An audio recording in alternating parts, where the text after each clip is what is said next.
Blue Chew wants to help you have better sex. Discover your options at bluechew.com. Chew it and do it. And we got a special offer for our listeners. Try Blue Chew for free when you use our promo code SOS at checkout. Just pay $5 in shipment. That's bluechew.com. Promo code SOS to receive your first month for free. Visit bluechew.com for more details and important safety information. And we thank Blue Chew for sponsoring the podcast.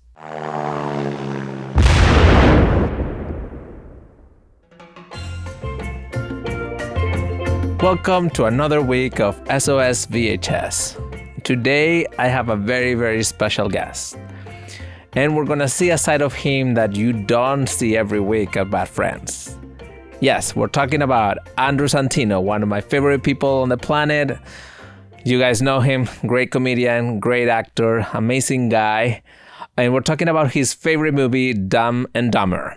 So, grab your popcorn and get ready for a trip to Aspen, California.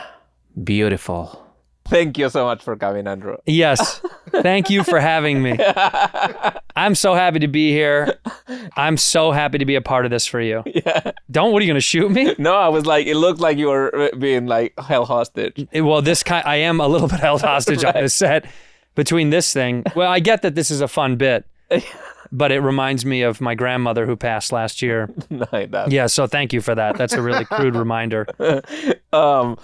Okay, let's... Did we get started already? No. Oh my God, let's get started. Okay. What makes this movie so funny to you? That's it? You're not going to do anything else? Who hired this guy as a host?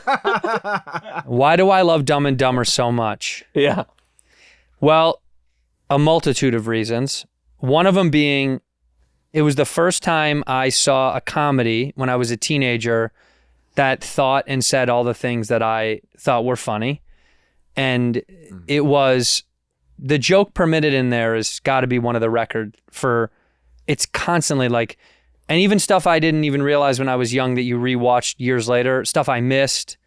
There's so many jokes laid inside of there on top of other jokes. I don't even think kids understand ulcers, what ulcers are. And when they switch out the medication for the rat poison, when I was a kid, I didn't really understand what an ulcer was. I didn't get that bit as an adult that he would have medication for it, or the gas man, all that stuff. It's all those jokes, I think, as a kid, they were funny.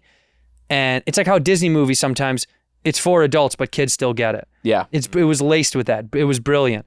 But Jim Carrey, he's my hero. And me and my best friend Sean would sit in my mom's basement, and we would rewind parts that we liked over and over and over again. And I'd emulate them and I'd imitate Jim's voice. And I don't know, man, it just touched me in a way where it was my childhood. Everybody has a movie from that struck the chord. Yeah. That was it. For me, that was the one. And it was supposed to bomb. I love the idea that the media didn't want it to do well. Yeah, all the reviews are terrible. They're terrible. They ripped it to shreds. And now it's iconically, in my mind, arguably the greatest two-handed comedy that I've ever seen, from two guys both being unbelievably funny. Yeah, can you believe he did The Mask, Ace Ventura, and this movie In the all same the year. same year? Well, almost the same year. I think it's 15 months or something like that. Yeah. Yeah. Dude, Jim Carrey's the greatest comedic actor, I think, of all time. I don't think just our generation. I think you can't name anybody that's done a bigger range of funny and then serious with funny. Truman Show, one of my other favorite movies. Yeah. Eternal Sunshine. Jim's, and then the one that was really bad was still fun. What is it? The magician one, whatever that was. The God Almighty. Mr. Wonderstone, the amazing Mr. Wonderstone, or whatever. I see. Yeah. That I haven't seen. Even that, he was an added character in it, and he still is good. Yeah. And The Grinch, which connected me and my little sister, who's 10 years younger than me. I didn't really love The Grinch as much, but I love Jim so much. I'm not funny yet. We're getting warmed up. No, you don't have to be funny. I know I'm in so much pain. Fancy knows I'm on a lot of drugs. And you know what gabapentin is? Mm-mm. It's like a nerve inhibitor. Yeah. So I think so many weird thoughts. I'm thinking so many weird thoughts. Imagine you showing up to your house look like this. Would your wife finally leave you? What is it that's holding her together? Is it the baby? It must be. I think at this point, it's the baby. It must be. Definitely it's not the money. Because I see you in these clothes and I think, this is kind of who you really are. This is my inner This is self. your inner child. Yeah, this is who you really want to be. It's the greatest comedy movie to me of all time. It's hard to articulate why it's so good. It was also based in Providence. I grew up with kids. Mostly, I grew up with a lot of Chicago movies, right? Like John Hughes shaped a lot of Ferris and Caddyshack had that Midwest feel, and so many movies felt like home. And then this was the first time I wasn't familiar with the background of Providence, Rhode Island, and why that was what it was. Of course, that's because the Farrelly brothers. But it was for the first time I saw like another slice of comedic life from places I didn't know, right? Like Aspen, I didn't know what that was. Yeah. I knew that was a ski resort place. I couldn't tell you where in Colorado it was. Nice. California. Beautiful. That's it. California. Beautiful. I don't know, Lloyd, the French are assholes. All of these lines are embedded. What's your favorite quote? My favorite? Of the movie. That's impossible. I would say one of my favorite improvs was We Landed on the Moon. He was in the bar, he's waiting for the date. Yeah. That never shows up because he was tricked.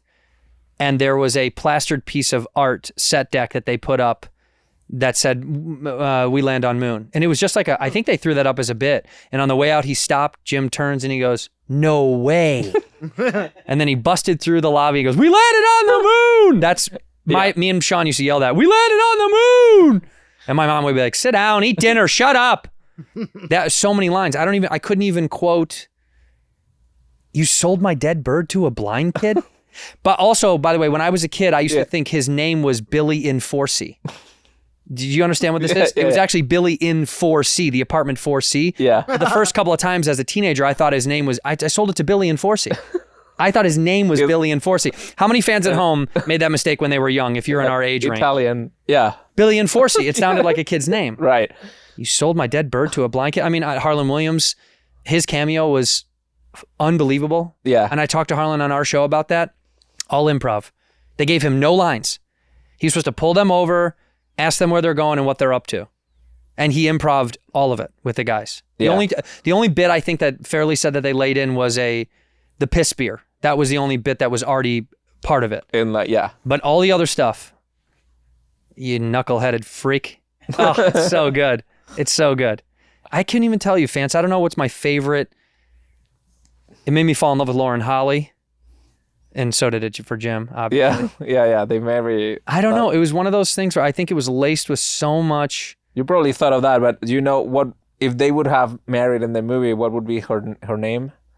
What would be her name? What do you mean? If the two characters marry in the movie. Oh, in the film? In the film. Wait. Her name in the movie is She's Mary Swanson. Yeah, Mary Swanson. And then so it would have been Merry Christmas. Merry Christmas. Holy shit, I've never noticed that. That's so good because his name is Lloyd Christmas. Right. And it's Harry Dunn. Yeah. Which is such a blank last name. Yeah. Harry Dunn. Yeah, Merry Christmas. That would have been brilliant. That's obviously a Farrelly tip. Yeah. That's something I never asked him. I did because I shot a movie with Pete. I don't know if we're supposed to talk about anything because of the strike. It doesn't matter. I'm not promoting it yet. Right. But Pete did tell me one of my favorite things is Pete puts people in his movies. We've talked about this, I think, maybe on our show. I asked, there's a guy when they're going to get the groceries with the little old lady on the cart. Yeah. There's a man taking a piss on the back wall. I don't know if you've ever seen that. If you watch the movie enough, you'd see there's a guy just peeing right on the grocery store wall. And that's one of Pete's high school buddies. Because he puts his friends in all of his movies. Yeah. And he sneaks them in little tiny parts. Sometimes they get good lines. Yeah. But that's one of his, and he named the name, and I wish I remembered his name, but all he was doing was pissing his back to the camera, pissing against the wall. That's awesome. Yeah, there's a famous Orson Welles interview and they ask him, hey, do you always put your friends in your movies? And he says, yes, all the time. And said, like, do you ever regret it? And said, like, all the time. Yeah. And then he said, but would you do it again? And says, absolutely. How could you not? Right. That's the whole, what are we doing here? Yeah. Look at what Sandler did. Yeah. Put all your friends in all your shit. Yeah, I think like what Sandler did. He amplified all of his friends. And if I made a movie, I'd put, well, none of you guys, but I would put some people. Right, some friends.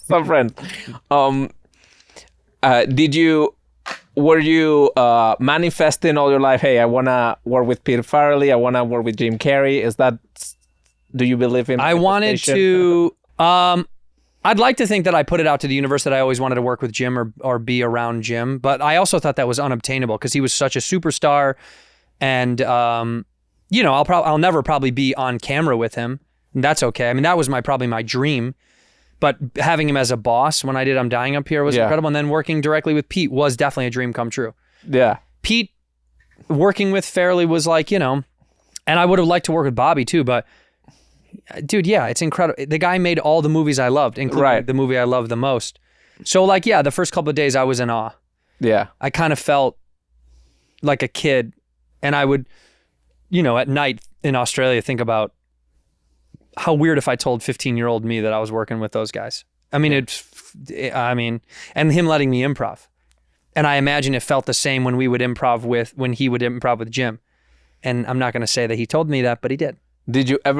Did he ever tell you that you kind of not physically look like Jim Carrey, but there's something about you, you're very physical he is? He said one time my choices have the same I don't know, I'm not going to, this is obviously not a direct quote, but he said something to the effect of my choices were the same kind of comedic beat where they were they were super fun and sometimes wild and a lot of times unusable. I feel you could be you could do an Ace Ventura. You have that physical. Well, I want to talk out of my butthole. That's one of my exactly. One of my all-time goals. Yeah, because I have a nice pucker. Everyone's seen it. If you've seen my balloon knot, it's really clean.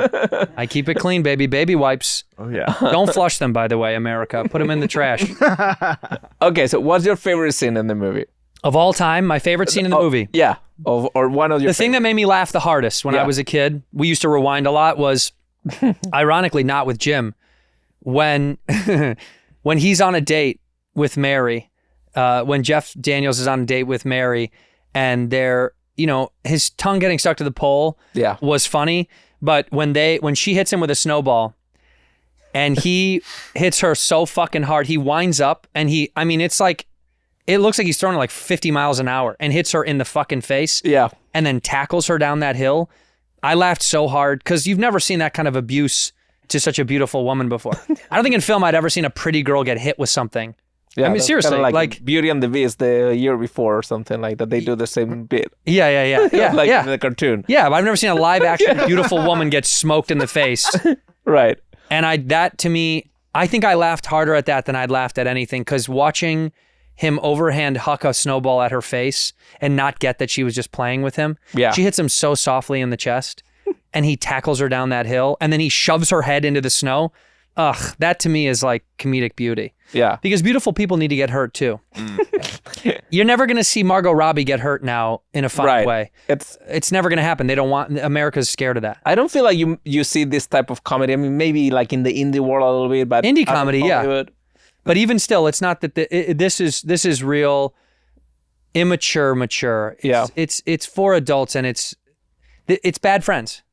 Seriously. Yeah. It really is. The movie is what we are. We're stealing from them. Our relationship.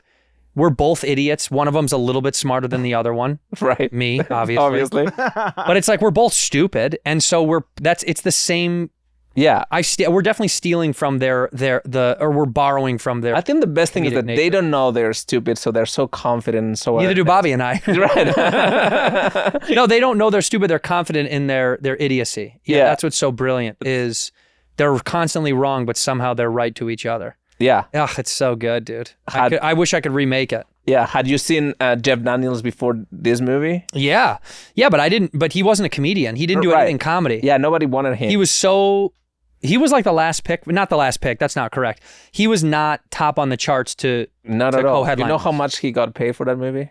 I think I read one time it was $250. Am I wrong? He got paid $50,000. Wait, really? And Jim Carrey got paid $7 million. $7 million. Wait, I thought he got $250,000. Nobody wanted him, so they kept kind of insulting him. Wow. And he said, "No, I'm doing it." Wow. $50,000? Yeah. For a feature film? I think he made it back.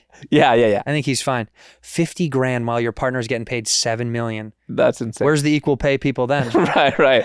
That's insane, dude. That's I think Jim Carrey renegotiated the contract because Ace Ventura had just been a huge hit. Well, he was a superstar in the comedy world. So basically, well, that's the other side of it.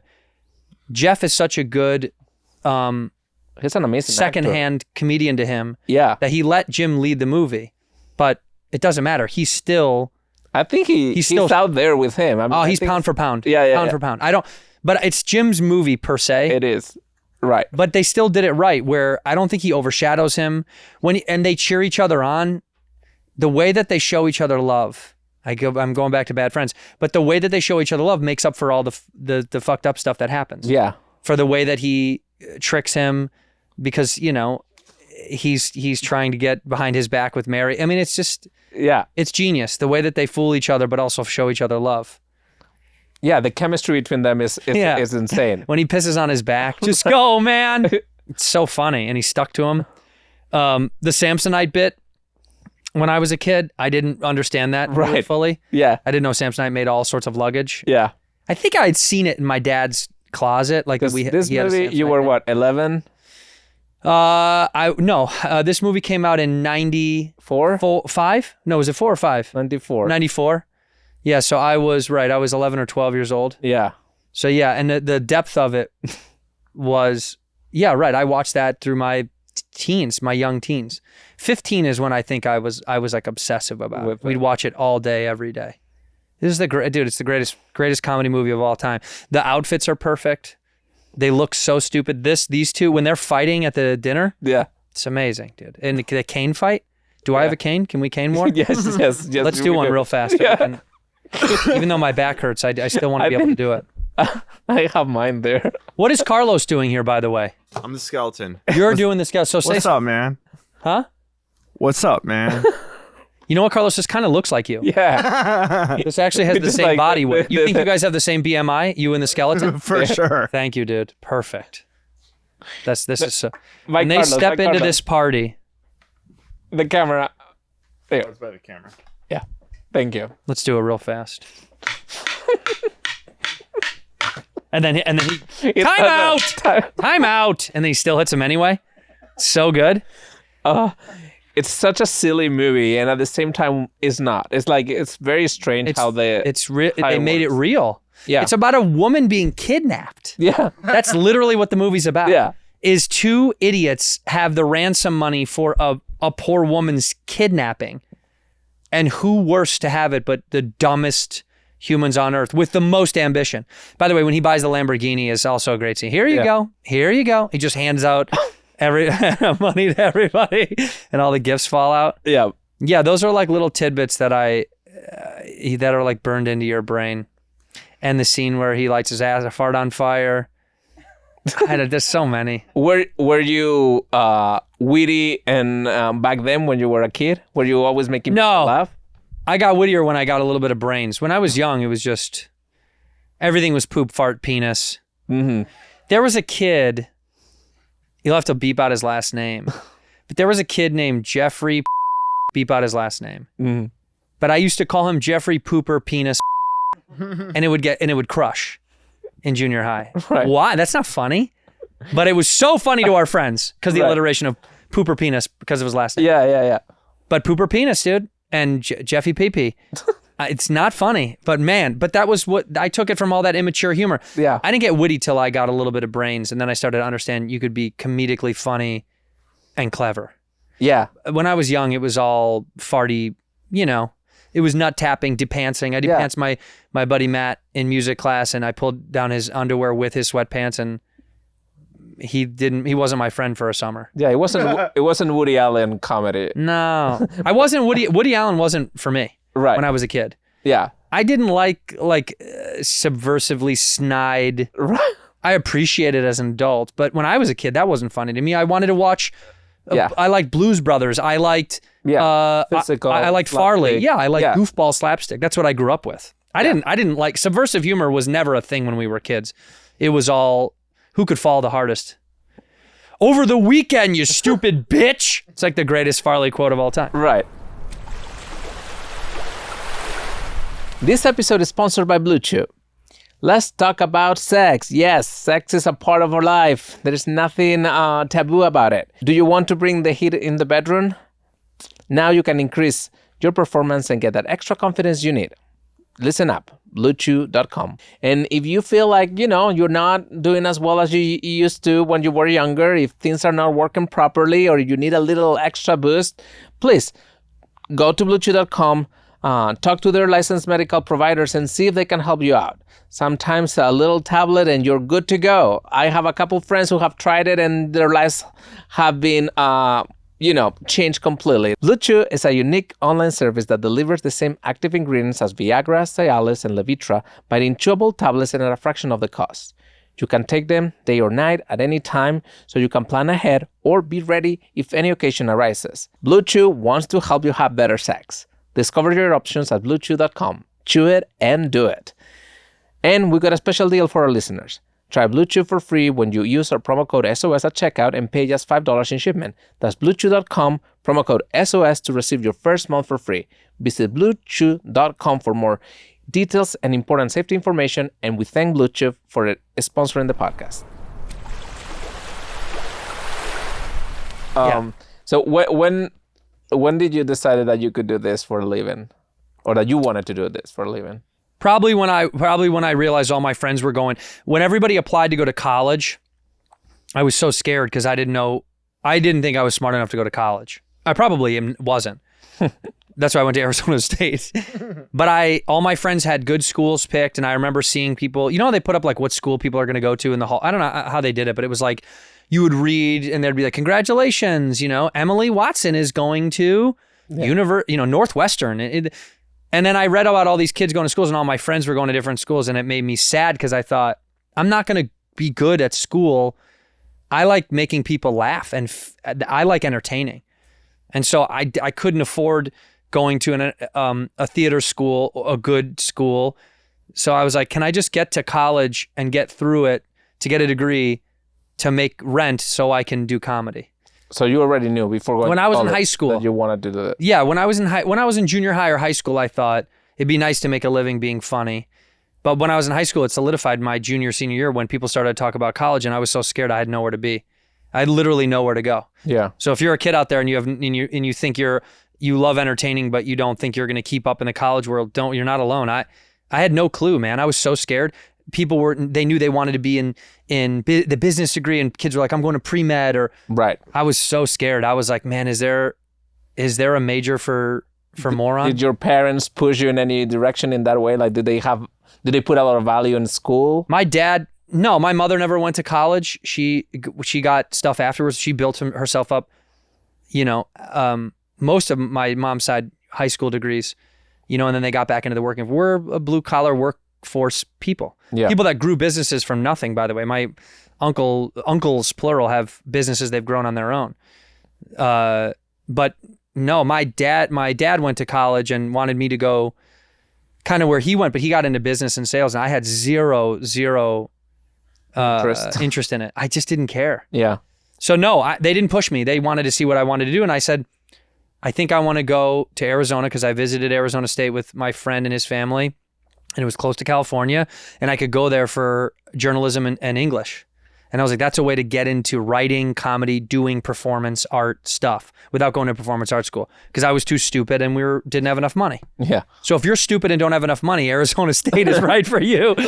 I think it's a better school That's now. That. Yeah. Arizona State. Are you stupid without a lot of money? But it gave me hope that I could like. And were you performing when you were in Arizona State, or were you writing? Did you commit to do that? Yeah, I started to write a lot of stuff, and I started to try to perform. But back then, Arizona, the Tempe Improv was the only stand-up club. There was like a few other smaller ones, but I was far too young and scared to go into those places. Yeah. There was improv troops at school, and I had zero interest in that. I've tried my hand at it once, but I did like independent theater for school. So I would do small off-campus stuff, and it was terribly embarrassing. I did a vagina monologues. Yeah. And I was the abusive husband.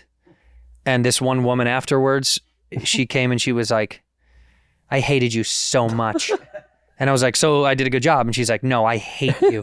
And I was like, I'm playing the abusive husband. I beat my wife. And she's like, I cannot stand you. And that was the first time I was like, I'm pretty good at this. This woman like hated me. And the way that people hate actors because they think that's who they are in a movie. Right. And they're like, that guy, I hate that guy. I know like The Weeknd now is like, nobody can see him because of that. Because of the show. Yeah. It's like, but you're like, he's playing a thing. Yeah. But that was one of the first couple of times my teacher said I was going to quit. I told her I was going to quit. I didn't like it. It was like a very progressive play at the time even. This is 04. And it was like super female empowerment. I saw them in the vagina monologues. Yeah. And mine was like awful. I would beat the shit out of this woman and I was a drug addict. It was terrible. But like the character was pretty rich because he was like a wild, unhinged lunatic. Yeah. But I didn't like it. I was going to quit because I was like, this is uncomfortable. I don't like the way I feel when I do this because everyone is against you. The crowd hates you. Everyone on the show hates you. And they kind of transfer that energy. That happens in film and television, by the way. Yeah. If you're playing a villain, people treat you like a villain. Like I think I told that story about Ray Liotta on the plane wanting to kill that guy in the scene right. who touches Karen. Yeah. And he really wanted to beat that guy to death. That was a character, but he got into it. So off camera, he treated him like shit. R.I.P. Ray Liotta. Yeah. Chantix. Do you have trouble stopping smoking? But it is true that a lot of actors didn't want to ever play the bad guys because of that. Because of that, yeah. Turn into... That was why Schwarzenegger, I heard, like really picked his roles accordingly and was and catered them. Stallone did the same thing. Yeah. Where you're always the hero. You always come out on top. Yeah. Even if there is a down moment in the second act, you come out as the shining star of the third act. And I think it's true. Like you see them in your memory. It's like, oh yeah, they are always the good guy. Oh, they have to be. Yeah. Like what's that, Last Action Hero, Schwarzenegger? Yeah. It's so funny. He's like, it's like a cheap Terminator. Right. And he's even cooler in this somehow. He's like he's even more lovable, and they got to pick those roles. Anyway, that was my foray into like learning how to act. Like learning how to act, I guess. And wanting to be live performance. And in terms of comedy, what was how do you get into writing and getting better? Did you do the open mic stuff? Yeah, my first real open mic picked out of the bucket was Potluck at the Comedy Store. Shout out my home club. That and the Improv. I used to go to the Improv. In LA? Mm-hmm. So you knew that you wanted to come to LA? I moved to Los Angeles on the 4th of July. Right after I graduated college, I broke up with my girlfriend. She threw a knife at me. I got a U-Haul and I moved here. Why LA and not New York? Mostly, and I mentioned this last night to my wife. That's so funny. My friend Colin Miller, he's from the Bay, and him and a bunch of buddies were moving down to Southern California. And I said, I don't think I can go back to Chicago. I'll move in with my mom. I'll never have enough ambition. Yeah. And New York was so scary because we didn't have any family out there. But LA, at least my college buddies were going to be there. So if I failed in the first couple of months, at least I had my friends. Yeah. And I really wanted to go to California because I had heard there was a kid that was from San Diego. One of my roommates was like, it's so easy to be broke in LA. You could have like 6 roommates and you can rent a house. Right. And we did. Like I remember him saying that. He's like, dude, in New York, you're going to live in an apartment with 5 guys and you'll share a bed. But he's like, in LA, you can rent a house way out. You can just live way out. So we lived in Long Beach, and me and my buddy Colin rented a place. And then when I got UCLA put up grad student housing listings, and I pretended to be like on that list. And then I lived with UCLA grad kids, 4 of us in a 1-bathroom house. Right. 4 men in a 1-bathroom. So it worked. Who cares? It was awesome. Yeah. Yeah. No, 3. 3 at 3. We switched out one of the guys. 3 bed. It was actually a 2-bed, 1-bath, but I lived in a dining room. It was fucking rad. Right. I used to sleep on the floor. I slept on the floor until I got a mattress, but I didn't want to buy a box spring because I thought it was a waste of money. And the first time I brought a girl over, she was like, you should probably get a box spring. Right. And I was like, okay, you fancy bitch. Yeah. I make $4 a month. Right. Long down. And eat that pasta. How long did it take you from that moment to actually making some money doing comedy that say, okay, I can do this professionally? I don't know. It took a long time. I mean, I got a job as a PA. Mm-hmm. I got a job. I tried my hand at like everything, but the first job I made money, I did a hosting job for MSN and Yahoo. They hired me to do this like daily web update show. Mm. And the only reason they kept, and I got a year contract to do it, and I quit my job at the time. I was working I was working for a music company that did visas for bands to go international. And I quit my job because they gave me 1 year contract, and it was enough money that I knew it was so much more money than I'd ever seen. And it wasn't a lot of money. It was just a normal job. It was a real job. It was just a real job. But the job I was at before, the music job, I was making not a lot of money. I was scraping by. My first job, I made $400 a week before taxes. Right. So I made, no, that can't be right. $400 every 2 weeks. Sorry. Yeah. I made $768 or something around there for a check every month. That was my monthly check after taxes. And then my next job after that, I made a little bit more. I would make like $1,000 a month. Right. And then I made $2,000 a month, and that was fucking huge. And then I quit my job. I did the MSN show, and that was the first time I could do comedy all night long. I would go into the studio, shoot the MSN show, and then all night I would do comedy. And I don't think I would make $10 a set sometimes, maybe $5, or a free drink ticket. But I didn't make my first like real money until I got punked on MTV in 2009 or 10.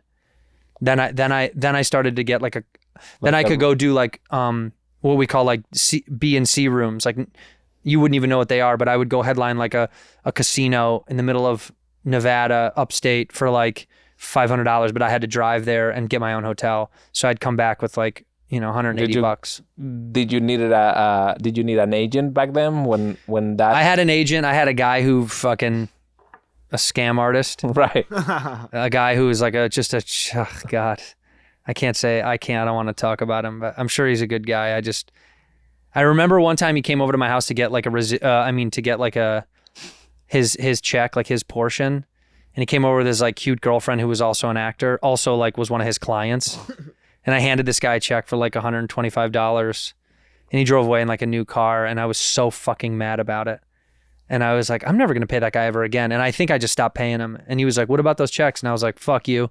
And I renegotiated a contract for the MSN show the second year, and he wasn't even a part of it the first time. Right. So I never saw him ever again. It's a weird business. Definitely my least favorite people in the whole business, but you got to have them at the beginning. But they were all shady. Everybody just wanted to take advantage of you. Yeah. But yeah, no, that was my kind of my foray. And then Punk'd was like my first actual TV check that I could go make real money stand-up wise. But was the dream being a stand-up or an actor? Or always both? a stand-up. Always, yeah. Acting was always like a dirty little secret passion of mine. I never thought I would be an actor because I didn't think I was good enough anyway. So I was like, I'll just try it if I can do it, but nobody will want me anyway. Yeah. So I was just like, I'll just do stand-up, and if they want me in acting shit, then I'll do it. But it was my dirty secret. Yeah. I didn't want to admit it to anybody that I really wanted to actually act, because I was like, I didn't go to Tisch. All these kids I knew, they went to good schools, and I was a fucking idiot. I was a local theater guy. You know? But all the big comedians that became actors didn't go through those schools either, right? I guess not all of them, but the best ones did. I don't know. I guess it's true. It's just the fear was I wasn't good enough. The Jim Carreys and they didn't. No, they did it their own way. They're right. But again, I didn't put myself in the category. I was like, I'm not that good, so who cares? Right. I'm never gonna make it at that. Yeah. I was like, I'll make it at stand-up for sure. Yeah. But I think they both worked out okay. You tell me, Vance. Is it going okay? I think it's going fine. It's going okay now. When did you meet Bobby for the first time? I met Bobby at the Comedy Store. I had seen flashes of his pubes in the parking lot for years. Yeah. We all knew who he was. And he was nice to the younger guys, and I say younger by a lot, Yeah. He was nice. And I think we started to really talk and become buddies probably around the time that I got on TV. Bobby, he probably respected me because I got on TV. Right. Fucking asshole. He probably didn't look at me. I mean, that's fine. And I was so young. Right. But until I did Punk'd, I think he actually knew who I was then. Yeah. What was the first time that you guys did anything together? Probably me being on a show with him at the Comedy Store. Mm. And him being Bobby and being wild. And then, when I got past, I would get late night spots, right? Like you would get 1 a.m.ers or 12:15 or 12:45s. And then I would show up early. We'd all get drunk, hang out all night until your spot, because you had to drink away the pain of 19 people left over in the room who have seen 2 hours of comedy that don't want to see you anyway. Right. And we would watch Bob and those guys and a lot of guys of that generation that were around. And I'd watch them all the time. I used to love, And he was fun and would hang out and say hi to everyone and Yeah. be Bobby afterwards. But we kind of started to talk, and he respected me, I think, when he would see me a few times at the store. Yeah. And he knew I was funny and good, and I was slowly moving my way up the ranks. I remember you guys did Talking. Olympic with Adam Ray and Yeah, that was I think that was probably after we did Talking. Talking was Yeah, probably the first Talking. time he called Maker. me and wanted me to do that at Maker, and I didn't want to do it because I didn't know anything about the internet world. I didn't want to be a part of it. I Wow. was like, I don't do that stuff. And I wasn't above it. I just meant I don't do it. Like, I don't know that world. it was the beginning. Yeah, I was like, I don't want to be on a web show because I don't know what that is, and I'm not gonna. It was just me afraid of being on a thing. I was like, I don't want to do that. Right. So that was the first time. And then the Olympic thing we did, we rented out a gym. Adam Ray rented out a gym, and we did our Olympic submission tape. Yeah. Toki Fong. That was so much fun. We wrote that thing together and put that out. And that was probably the first time that Bob and I did like a thing together. Yeah. And he was abusive and rude and smoked inside. And they asked him twice to not smoke inside. He smoked fucking inside of a gymnastics gym His where true self. children play. Yeah. Yeah, he's never not been authentic. That's Yeah. And when did you feel like that you have like chemistry? I mean, like these guys. I feel like with Bob? yeah, because I feel like you guys can do a comedy with a lot of people, but Yeah. something happens that is like kind of more magical when the two. I think there was together. nights at the store that we would banter with each other and we'd make each other laugh. And the real catalyst was me doing Tiger Belly. By the way, if you see me keep moving, it's because my back is fucked up, so I keep moving my leg. But Tiger Belly was the first time. We did Tiger Belly and I had so much fun. And then Kalila really was the one that was like, I think she and Bobby had talked, if Bobby was out of town, could I fill in as a guest host? And that was the first time that our rhythms were pretty similar. And Kalila and I got on so well comedically too. Yeah. that She was like, you know, people love when you and Bob are together. And I always said, yeah, well, you know, and she was truly, there is probably, you could look up the episode where she was like, why aren't you guys going to do a show? I don't know if we did it on air or off air. Right. And then the next week 2 weeks later, I did a guest on them. And then it came out a month or two later or whatever. And she said it on the air. She's like, when are we going to get this Santino Bobby podcast? And I said, I mean, we're going to do it. We're doing it. We're working on it. And Yeah. so it took us probably a year and some change to put together. Okay. It took me about a year and a half to put together Right. because we were trying to see if we really wanted to do it. Yeah. And then we got a little cockroach-filled studio in the valley. It had so many cockroaches. Yeah. Were you expecting to be that big so fast? No, I think we would be successful. I knew our podcast the fans would like it. Like I Yeah. had my own fans, he has his fans, and I knew Right. they would blend together.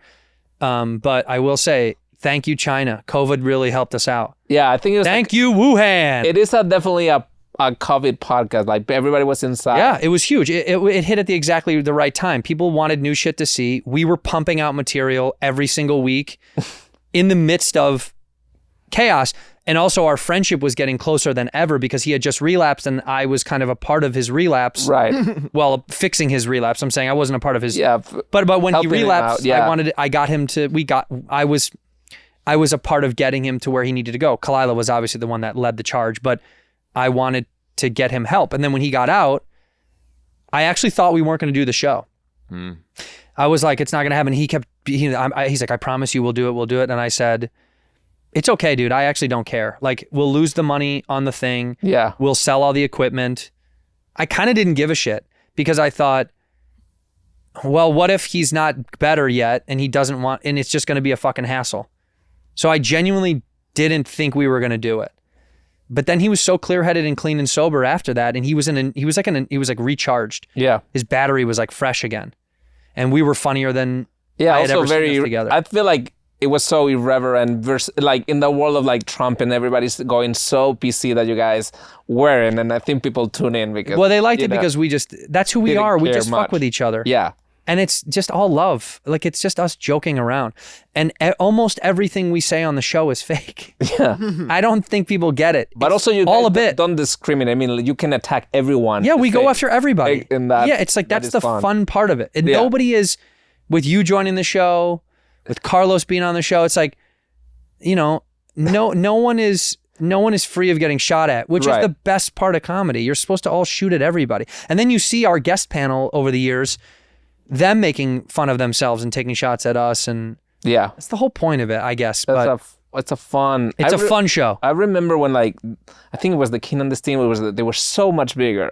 They were huge. Yeah, they were so much bigger than us. And then now it's like, wow, look, this show became A little bit of flip flop, right, if you will. a little bit. No, we just changed the dynamic of a duo podcast. Also, Yeah. those other shows weren't like ours. That show was mostly based on it was like a lot of UFC stuff. They were in that world. Right. Fighting world. We're not in that world. Yeah. We're in wackadoo goofball bullshit world. Yeah. No, I was very impressed with the idea that there was no prep, meaning like there's no any word. It's like an improv game. Like It's any like a big word improv show. can trick like When we first started, it was hard because I did put a lot of prep into putting it together, but the show would just go awry every time. right. And then over the years, we've learned we will put stuff together for the show, and it just goes awry. As a safety thing, we have Yeah. bits, but like We had great bits over the years. We had you doing stand-up, which I miss. yeah, We've gone through the ringer of putting up a lot of bits, and I still think we do prep for the show, but it's just different these days because the show goes where it wants to go every single time. yeah. Someone asked me how did you become a part of the show? How Rudy? And it's like everything is completely random. It's like Yeah, Rudy was you an could not- accident. She was there to make sure he didn't go through Starbucks. exactly. She was there because Lila didn't want him outside. Yeah, and like the monitor that you guys were. And I will say, when you got on the show, I was a big in George's ear about having you around. You can validate that with George. I just felt that your energy was right because you're an intelligent foreigner, but you sound like an idiot. And I was like, this guy's perfect. He sounds dumb, but he's very smart. Yeah, I told He's people like, us. the camera. We only had 3 cameras, and the first. I remember day that. That's right. You heard me talk. Then the next day you brought. Oh, you're gonna read this. Yeah, I said, yeah, as soon as I heard you, I was like, we need to put this guy, we need to feature him more. And then Pete came around, and then Carlos, and then it was like, Yeah, it's a lot. the additions were natural. Yeah, Yeah, it was honestly like building a funny movie. It just, we did it live. completely random. A lot of people ask me like, "How do you get that job?" And it's like, And it was a can't. total beautiful accident. Yeah. It's Holler Baby time, and we have Julian Risigliani saying, "Happy birthday, Ellen Risigliani. Much love from Phoenix. Besitos." Hey guys, if you want to leave a shout out on the show, go to holler.baby/SOS VHS and we'll read it on the show.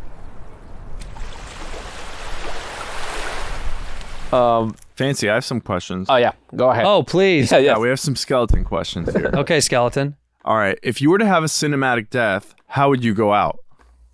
Well, I have had a cinematic death. I just got shot in Beef. Oh, A spoiler alert if you haven't fucking I saw. seen Beef, but it's been a long time coming. But I get shot in the head in Beef, and that was fun. But we shot like 2 hours of killing, and you don't really see me die. I'm in a mask, but Yeah. another cinematic death I've had. Well, nothing in film, I should say, but television death. I died in. Chris Guest had a show called Family Tree. Me and Matt Bronger get shot as Confederate soldiers, and my sister still repeats it to this day. If you could find the clip, it's actually very funny. I get shot, and we're not in scene, but I was in character. And so as I got shot, I think I said like charlatan to the woman who shot me, and I was like, ow, ow, ow, ow, ow, ow, ow, ow, ow, ow, ow, ow, ow, and I did it for like 2 minutes as I went down on the ground. And my sister still calls today and goes, ow, ow, ow, ow, ow, ow. That was one of my favorite like fake deaths. And Chris Guest was like razzing me on. Have you seen the party with Peter Sellers? Oh no. Because I feel like, well, the beginning of the movie, he's an actor shooting a movie. Yeah. And he doesn't want to die on scene. Right. So he gets getting shot, but he keeps going and going until Right, he never dies. And Yeah. it's such a funny. That's brilliant. If I could die in like a major motion picture, I'd want to die in a Tarantino movie. Yeah. That would be my dream, although that's never going to happen. But Getting your completely I want to die to being bludgeoned to death. I want like Brad Pitt. Yeah, no, I actually want someone unassuming. Like I'd want like it'd be cool to be beaten to death by like Warwick Davis or something. You know, like a little person. Right. You know, like it'd be funny to be beat to death by like a very small woman. You like Lucy Liu kicking the living shit out of me. Yeah. You know, someone that's like a quarter my size that just fucking ropes me and just and I want my teeth to come out of my head. You know, I want like an eyeball to fall out, like real Tarantino shit. Yeah, like yeah. dismember me. I'd love that. That's kind of how I'd love to go out. In a more modern way, I'd like Michael Bay to blow me up. That'd be cool to be in a car that blows up. But I want you to see my body get flung out of the car.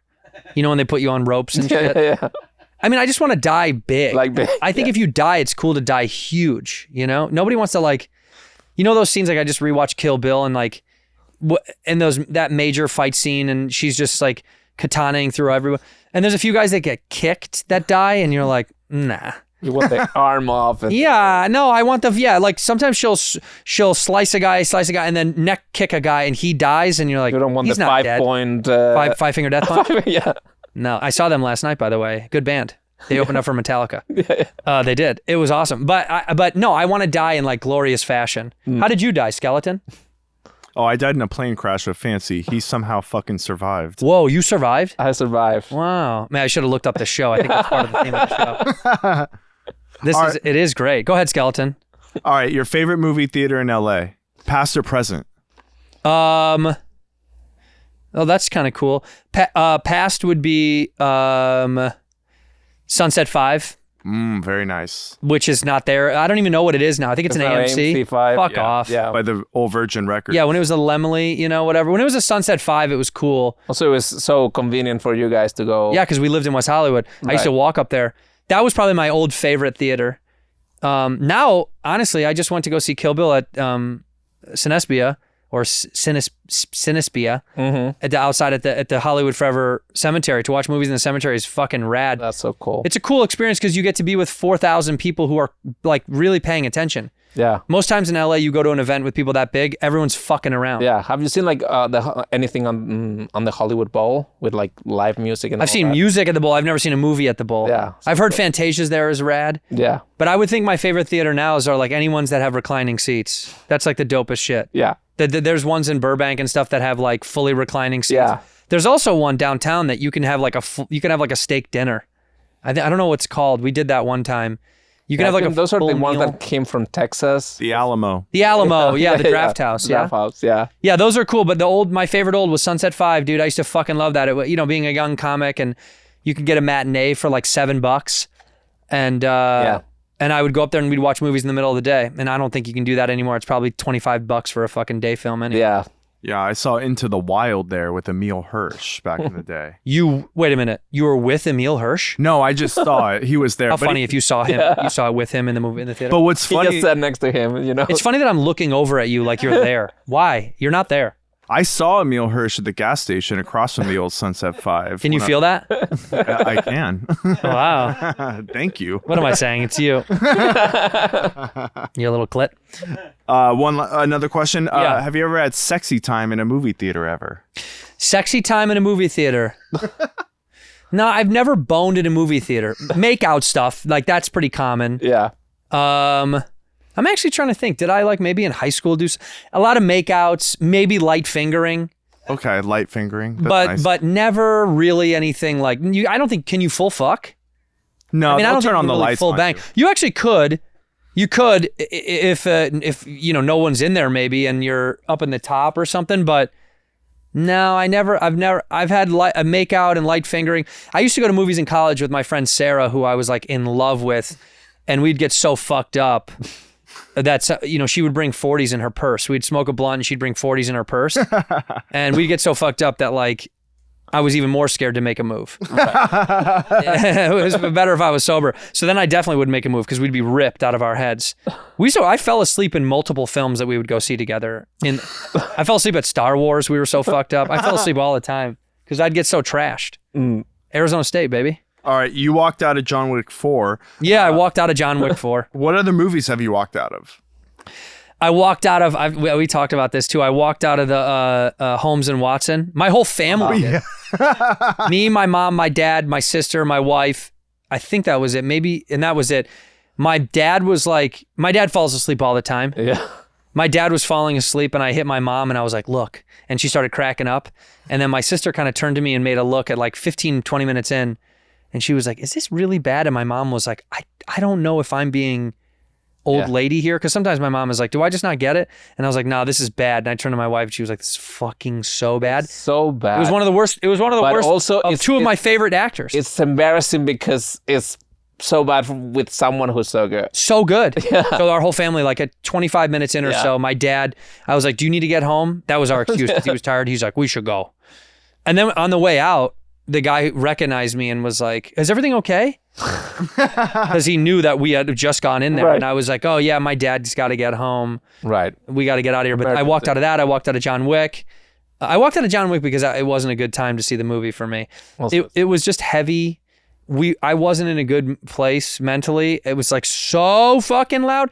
Like they had turned it up so loud. So loud. I couldn't do it. And then also I had a fucking early morning, so it was like a bad idea to watch a 10:45 movie. Yeah.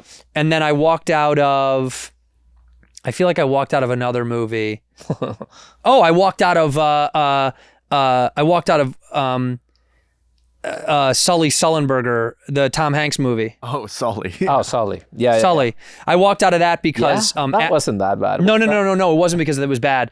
Adam Ray and I had picked up I picked up Adam Ray from Adam Devine's house when he was in the Hollywood Hills, and we were going to drive down to go watch an Angels game in Anaheim, and we picked up Brad Williams, and Adam had given me tincture, weed drops, but they were what's the word that I can't think of where they're more dense, they need to be diluted.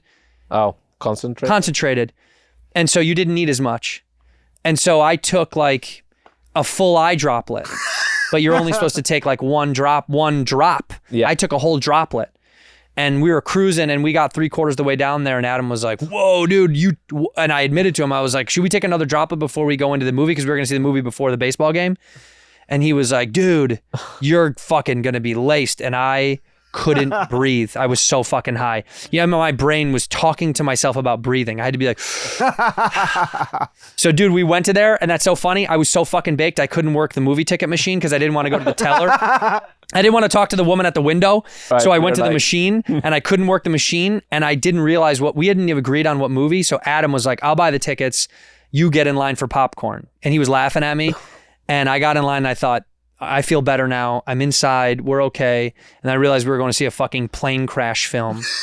And we travel for a living as comedians. So I literally went inside. He knows this. I admitted fucking days later. I went inside, and I pretended to get a phone call. And I walked outside, and I literally held the phone to my face outside for like a half an hour with nobody on it.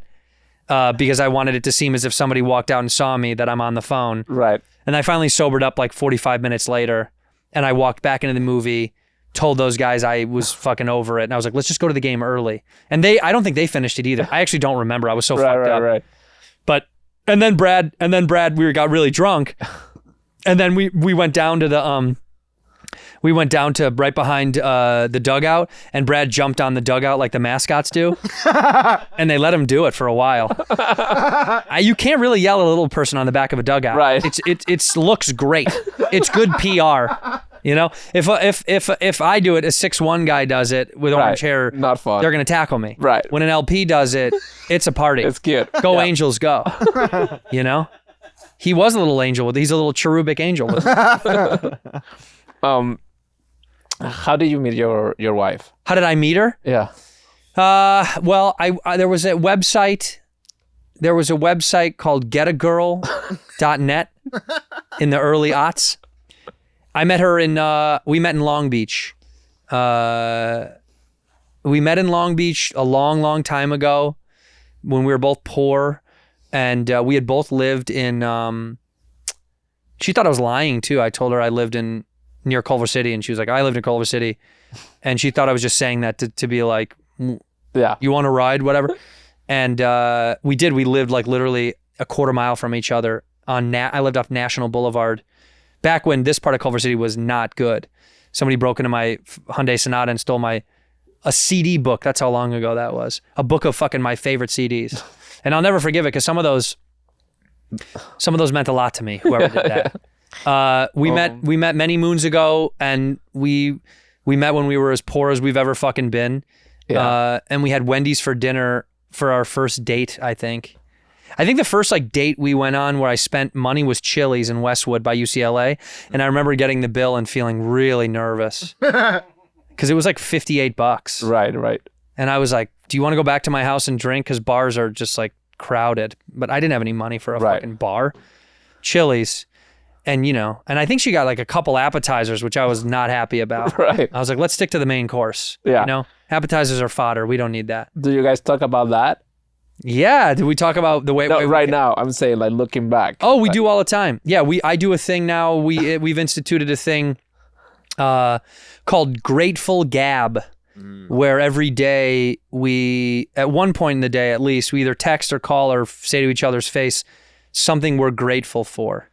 It's a thing we started because I feel like you should stay a little bit grateful of your surroundings. Like, I said the other night, I went to Metallica last night at SoFi and I looked around and it was fucking amazing. And I was looking at all those people and I thought, so many of these people work very, very hard to afford these tickets to be here. And I had a lot of fans coming up and saying what's up. And like, dude, some guy was watching Bad Friends on his phone and showed me. That's wild. Yeah, it was cool. And it just made me grateful that people work very hard to go to these concerts. And I thought how grateful I was that I was in a position to be able to go to something like that because of what we do for a living. Yeah. I was like, that's fucking rad that incredible. I get to make people laugh. And then the payoff is I get to be amongst the people that I make laugh, enjoying a fucking, a band that's been performing for 40 years. I think he said 40 years. 40 years. I mean, I remember them since I was a kid. So yeah. But it was nuts, man. But yeah, Grateful Gab, we do stuff like that where we tell each other, we just remind each other to be grateful. Yeah. Because fucking you're, is that why you work so hard? Like, do you think like... Why I'm a workaholic? Yeah. Like. Yeah, that's because we came up like that, dude. I don't come from a lot of money. Yeah. And she doesn't come from money. Nobody in my space. I never had a friend who was rich until I got to college. I didn't really know what like rich people were. Right. And then I understood what really rich was when I got to college because I would see friends whose parents were very rich. I'd never... As a kid, I knew people's parents who had really good jobs or they made good money. I didn't know what rich was though. Like rich to me was like, I don't know. It was just not in our world. So for me, work to me it's a validation of being able to work is why I work. I want to work. But do you think like, it could be a phase, it could be, the same way that my career? Was, yeah. It's a phase, kid. It's phasing out right now. This is like, it. I'm on this fucking show. I'm phased out. Right. No, do I have a fear of, I don't have a fear of irrelevancy. I don't have an ego about fame. I don't fucking care. I don't. But saying like, okay, I have these opportunities now, so I have to take them because they might not come. Isn't that what the business is? Right. So when someone's like, why does that guy do so much? It's like, because I've wanted it my whole fucking life. And I want to work hard to make good stuff for fans because you helped get me here. Yeah. Why would you not want me to work harder? I could work less. Yeah. I should do less, but do you keep moving I'm enjoying it. The goalpost? Yeah, the goalpost. See, this guy, he doesn't know our terminology. Do you keep moving the goal backwards and backwards? No, the goal stays stagnant. The net doesn't move. Do you know what that reference is from, moving the goalpost back? No. You know the goalpost in football used to be in the front of an end zone, not in the... Sure. It wasn't in the back. Do you know what's in the back now? Yeah, I know it's in the back. But it wasn't. You used to be able to fucking run into it in the end zone. You know how insane that is? Yes. How dumb. Yes. You could hit the fucking goal. You could run into it as a player on accident. Right. Oh, who the fuck was... I can't believe no one was like, this is a bad idea. Yeah.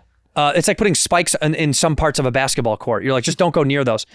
I like to work because I like to make stuff for people. I hope it's good. And I do think that time is fleeting and talent grows with work. I think the more I work, the more I understand my abilities. Yeah. And then the better off I'm able to fucking gauge what I'm good at and what I don't want to do anymore. And I like trying and I like failing. It's fucking fun. And also, I think the core of it is I'm going to be dead at some point. And I don't think I'll ever look back and go, nah, I shouldn't have done that job. No, I'll have learned something from it. Yeah. I've bombed a bunch of sitcoms and I've like, fuck it. What do I give a shit, dude? Yeah. I did the first time they tried How I Met Your Father. It was like one of the worst bombs of all time. Proud of it. I worked with Greta Gerwig and my buddy Drew Tarver and Anders and like, I had a great fucking time. Yeah. So I don't give a shit.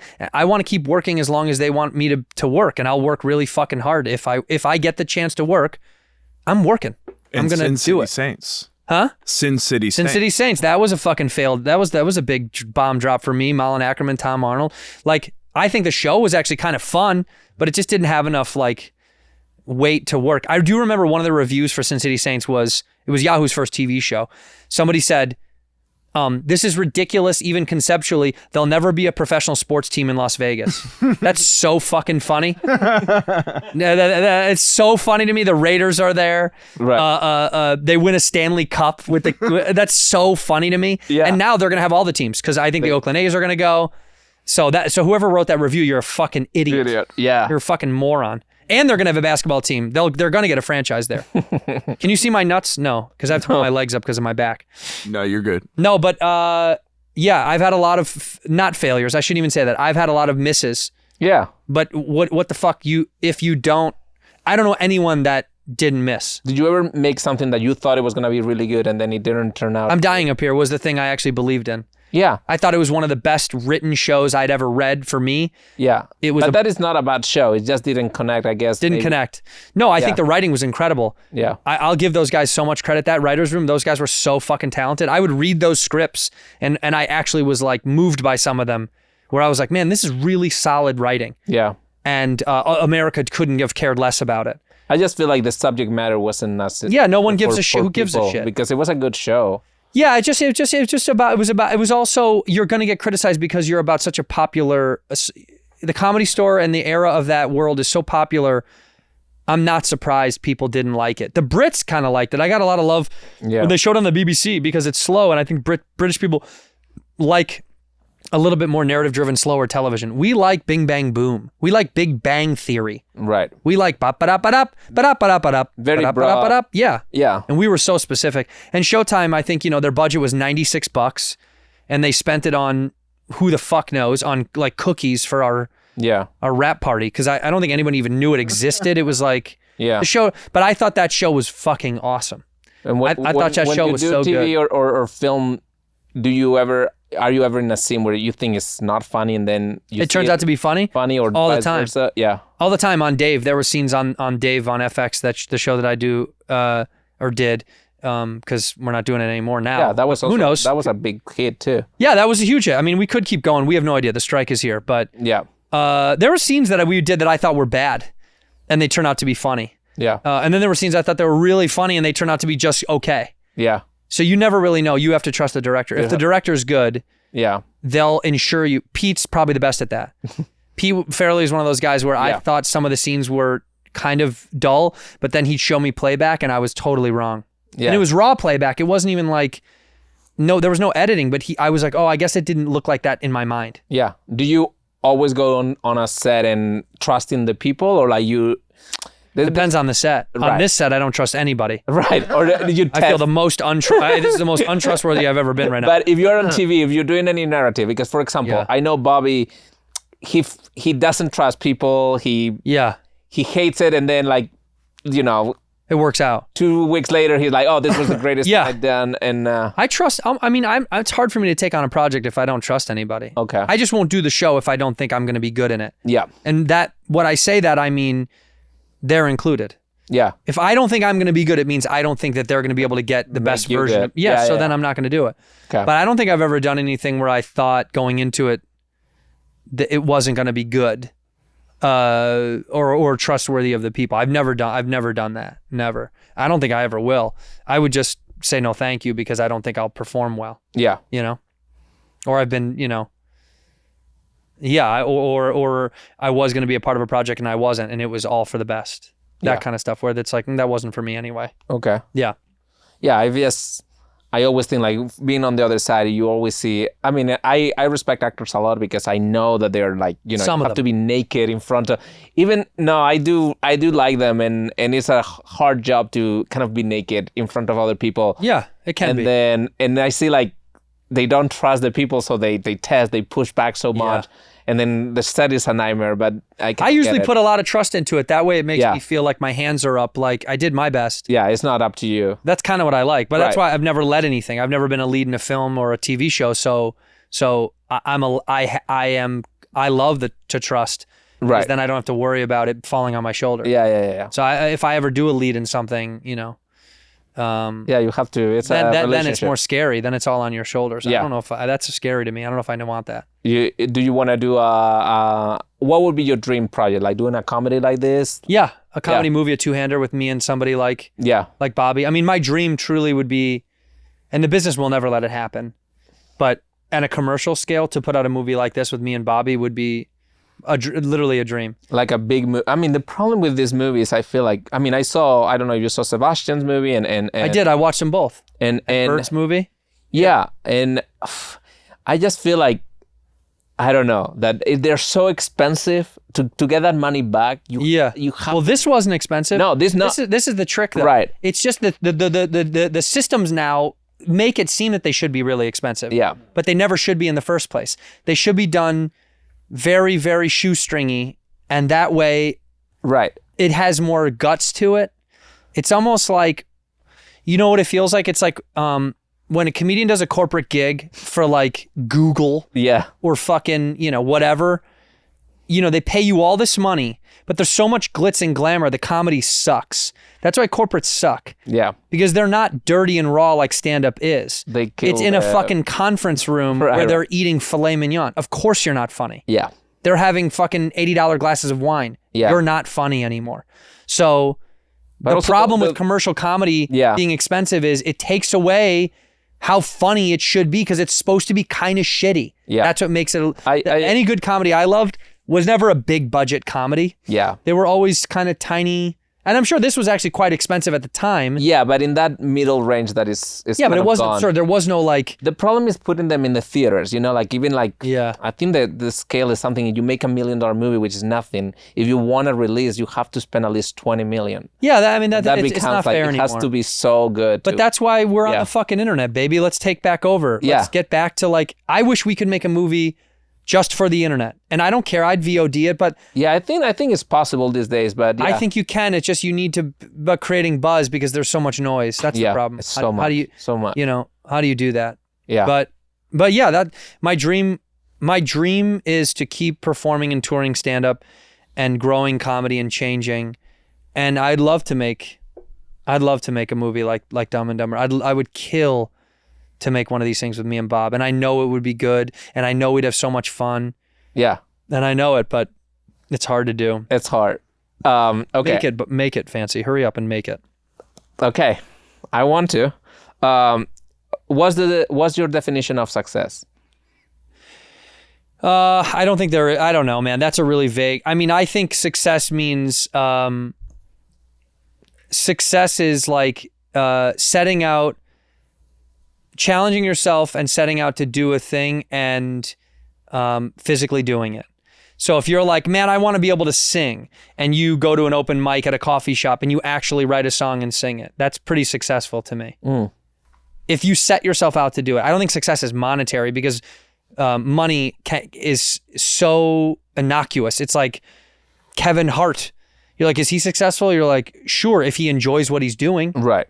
He's financially successful. Yeah. But is he successful in his craft? You'd have to fucking ask him. I think success is subjective to each person. Do I feel successful? Yeah, I get to fucking make a living doing what I love. That was my only dream. I'm telling you, dude, I dreamed real small. Like in the sense of... And at the same time... I dreamed big as far as what I want in the world of my career and life, but I guess I asked for small. All I wanted was to make enough money to live doing comedy and performing in stand-up. That's all I wanted. Can I do this for the rest of my life until I die? But at the same time, only 1% of people who have that dream would make it. Yeah, well, a lot of people's dreams are. I'd say, let's say it like this: a lot of people that say that like these things are their dreams. Yeah. It's not really their dream in REM sleep. It's their dream in like half sleep. Like they kind of want it. Okay. But it was like my fucking deep, dark dream to make a living being a comedian. Some people say they want to do things, but I think most people don't really want to do them. Yeah. I think they think the idea is cool, but they don't know all the bullshit that you have to do to go through with it, you know? Like, and once they experience it, they find out pretty quickly No one is an overnight success. It happens. Maybe it does happen. And when it does, it's 1 in a billion. Yes. Everybody else worked for 20 years before you saw who they were. Yes, I think that's true. Yeah. Yeah, I think a lot of people have a dream, but a lot of times their dreams are withheld by their efforts. So like if your dream is to own your own restaurant and you're like, oh, it's a great idea, but you never really tried to put the foot in front of the other. Is it really a dream or is it just like that would be cool? Like that's like me saying it would be sick to be a pilot. It's not my dream, but it would be so dope to fly planes. Right. Never going to do it. Yeah. But I could sit there and be like, it's always been my dream to be a pilot. Yeah, Steve Jobs had a quote that I really like, which is like, well, I always ask for help, and 99% of the time, I always got that help. Yeah. And that's the difference between people who do things and people who just dream about them. That's right. Yeah. Well, you could tell he didn't do anything. He made other people to make the iPhone. Right. What a genius. I don't think he did one thing. Yeah. But he was like, do I have the ability to enslave people and make them make technology? Yeah, that's what I meant. And he does. Yeah. Andreas, should we end with some trivia? Yeah. Okay. Yeah, I had just 2 more questions. Okay. This guy, he's getting greedy. Now, how do you want to be remembered when you're dead? I don't. You don't want to be remembered? I don't care even a little bit. Okay. I talk about it pretty gleefully in my special Cheeseburger on Netflix now. Go watch it. I know I'm giving away probably the biggest piece of it, but the metaphor for Cheeseburger is that I want you to enjoy me now while I'm here. Right. I don't need to be remembered forever. Yeah. That's literally what the special is about. I want to make you feel good now. That's what a cheeseburger does. You're not going to be fucking thinking about a cheeseburger on your deathbed. Yeah. No, you're thinking about your family and things that you'd matter rather to you. be Picasso than Van Gogh, right? Like enjoy it. I don't want to be either of those motherfuckers. Okay. They were lunatic, alcoholic drug addicts. I mean, I want to be Andrew Santino. No, I just want to be remembered right now. I want to be alive with you now. Okay. I want you to enjoy me while I'm alive. That's literally what the metaphor was when I wrote that, and the joke was, I want you to enjoy me while you have me. And then when you're done, that's okay because, dude, nothing lives forever. I bet you most kids don't know who Bob Seger is, but I bet you Bob Seger wishes they did. Yeah. But I don't fucking care. I don't need to be embedded in something forever. Yeah. I'm here now and I'll be gone and this earth will be flat. It is flat. This earth will be flattened by another asteroid and exploded and we'll be gone. I don't need some sort of like immortal plaque. Yeah, you don't have the legacy. Who the fuck cares? Right. What's the Sphinx? Yeah. I don't fucking care. Cool. What's in the pyramids? Who the fuck gives a shit? It's gone. It's all dust. You're dust. Like, just be dust. When it's over, be intergalactic space dust and be chill about it. This is heaven. This is hell. This is everything you've ever wanted and didn't want. Enjoy it while you're here. It's over at some point. You're going to fuck off into nothingness. Remember me now. Okay, and for those who haven't seen Dumb and Dumber, why should they? Oh my God. I think it is, I said at the beginning, it's one of the, beat by beat, probably one of the best comedic forces of friendship I've seen in a film from front to back. It's littered with quotable moments. It's probably Jim Carrey's funniest movie, in my opinion, front to back. He's so lovable. He's so hateable. You see a range in both of these characters in a way that you've never seen either of them. This doesn't look like Ace Ventura. It doesn't look like The Mask. No. And The Mask and Ace Ventura kiss each other a little bit in a way. Yeah, they're also bigger, more produced. This is more. Yeah, but I mean, what I'm saying is Jim feels a little bit near each other in those two characters. This one is totally different than anything you ever saw, and he never really did it again, I don't think. Yeah. So. Well, he did it again, literally. Well, the Dumb and Dumber 2. Yeah, but I mean, like in another film. But I think it's the greatest comedy capsule of that time. It may not live up for a 16-year-old today. May not think it's funny because comedy is time. Yeah. And it's kind of showing what's going on now. But for the time, that was one of the fucking most outlandishly funny, goofy, lighthearted, best friendship stories I'd ever seen. So if you like Bad Friends, you'll probably love Dumb and Dumber. Awesome. I would think. That's a great recommendation. That's right. All right. So trivia? Yeah, we have some trivia. Well, we got to do it before Pete gets his burgers. Oh, so Pete got burgers.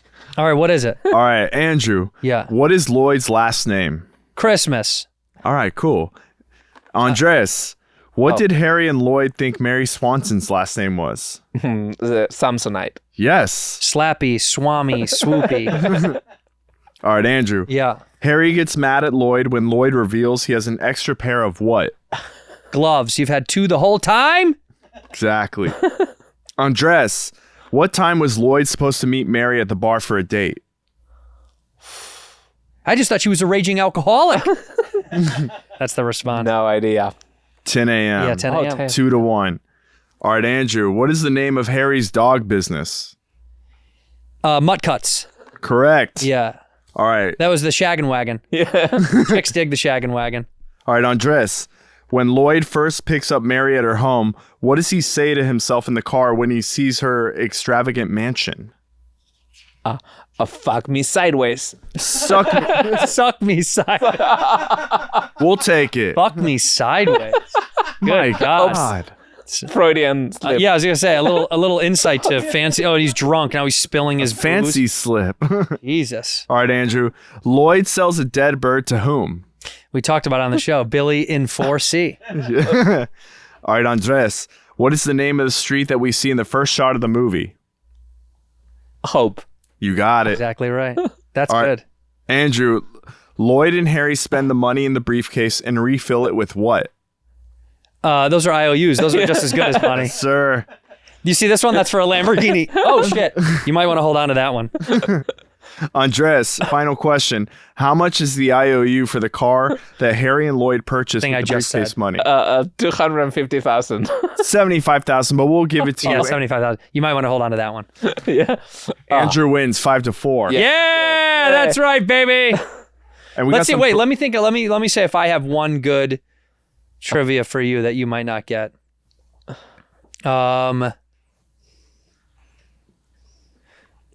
What's the name of the server in the diner? No idea. Do you remember the scene? Yes. Does anybody know? Nah. Excuse me, Flo? That's her name. Flo. Flo. You know, I saw this movie in Spanish. Oh, so there's no Flo in Spanish? I have no idea but duh. Florita? And I still thought it was really funny. Have you seen it in English since then? Yeah, I've seen it in English, and then it's like, oh wow, It's even funnier. Yeah, that's why like comedy does not translate well. No, it Yeah. doesn't. Well, I mean, if anything does, it's American comedy because we're the best at it. Say it. Say we're the best. Yeah, it's the best. It's the broader the comedy, the easier it translates. 100%. 100%. That's All right, how do why, we end this show? Yeah. We got some burgers for you here. Oh, I just ate. I can't. I already ate. But Fancy does need to eat. I want to watch him eat. Okay. Can we just can we cue out to the? Is this how the show ends usually? No. Can we watch? I just watch him eat for a second while you play some music over it or something? Yes. Is this a harmless hamburger? I don't trust you guys. You like that? You guys put sauce. What's wrong, buddy? I put hot sauce in it. Boom! Got you good, dude. What an homage to the scene from the film. That's a good out. That's a great out. Carlos, come here and help me up.